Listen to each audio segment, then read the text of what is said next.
Okay. So broke up this section 8.5 into two parts. Second part is simplifying complex fractions.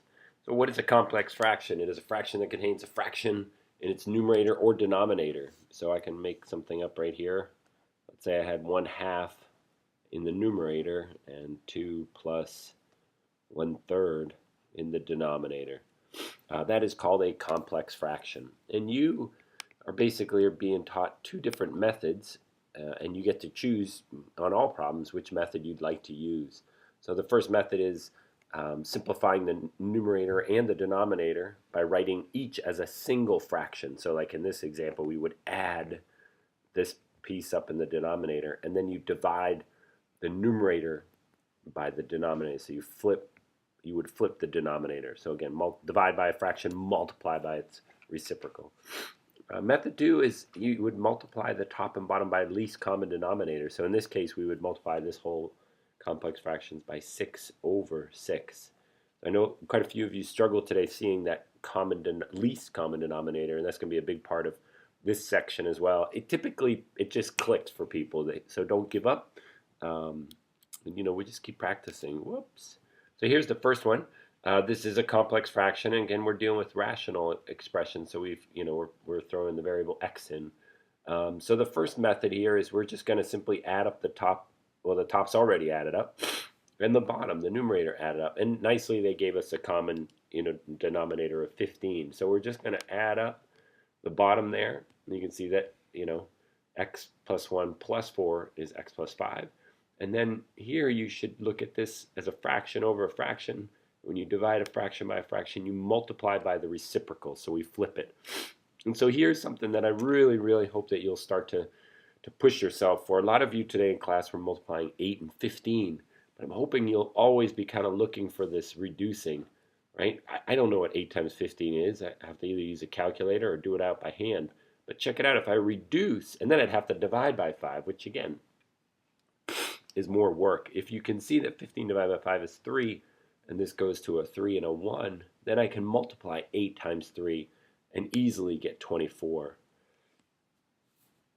So again, please, try to look for that as much as possible, and then you're done. So again, this method was just add, basically combine up the denominator or the numerator, divide, which is multiply by the reciprocal. So what's method 2? So here's method 2.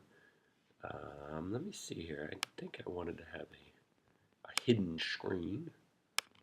Method 2, yeah, so let's do that. It's always easier to kind of talk about it where you're not getting flooded. So here, check it out. This is your complex fraction.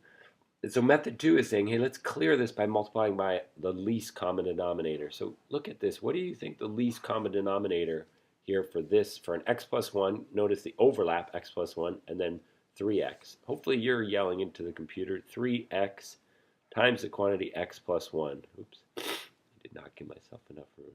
And so we will multiply the top and the bottom by 3x, x plus 1. So again, figuring out that least common denominator for rational expressions, huge in this chapter. And so what happens when we go ahead and multiply? So again, I'm multiplying this whole piece here into the top. And hopefully you see that x plus 1, when the x plus 1's cancel.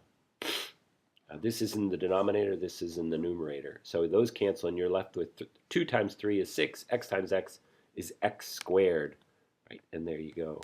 And then when I multiply this, I have to think about this whole thing multiplying both into this first guy, right? And here hopefully you see that the 3x and the 3x cancel, and I'm left with x plus 1. And then when I multiply all of this again to the second one, the x plus 1's cancel, and I'd have 2 times 3x and get 6x. So again, we should get, there it is, right?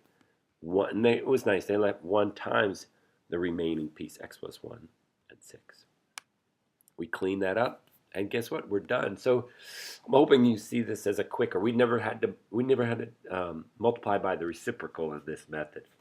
So most people would say method 2 is a better method, or I don't know, say better, it's a faster method. The only thing is if you don't have a nice least common denominator, imagine this was x plus 2 up here, then I would never choose method 2, right? But when you're given a problem and there's this common overlap, the least common denominator is pretty nice. Hey, look, you've got two problems here. I really feel like if you try these right now, you're going to be so much better off tomorrow in class.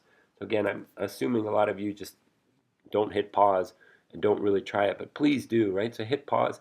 I would just do method 1 here for number 5 and method 2 for number 6. All right, when you're ready, hit play.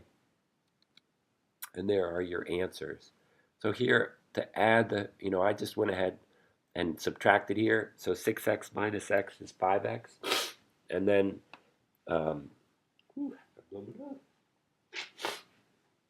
the bottom here, when I add 8 plus 3x, I get 8 plus 3x over 2. And then the big move here is dividing by this fraction. I multiply by the reciprocal.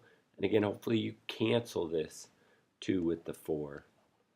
And I'm left with the final answer, which is 5x times 2 and 8 is 16, 2 and 3 is 6x. And here I'd multiply top and bottom. You can see there's so much overlap, x squares and the 2x. So your least common denominator for all these denominators here is 2x squared. And I would multiply this in. So this gets multiplied in, right, to this first component. And the 2x cancels and x is left, so you get 5x. And then I'd multiply this into the second component, and the x squares cancel, and you're left with 7 times 2.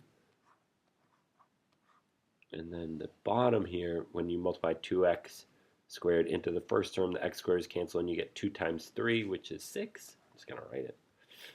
And then minus, and now it looks like the 2x and a 2x in here would cancel. You're left with x times 1, and you've got x. This is 14, and there's your final answer. Hey, nice job. See you tomorrow in class.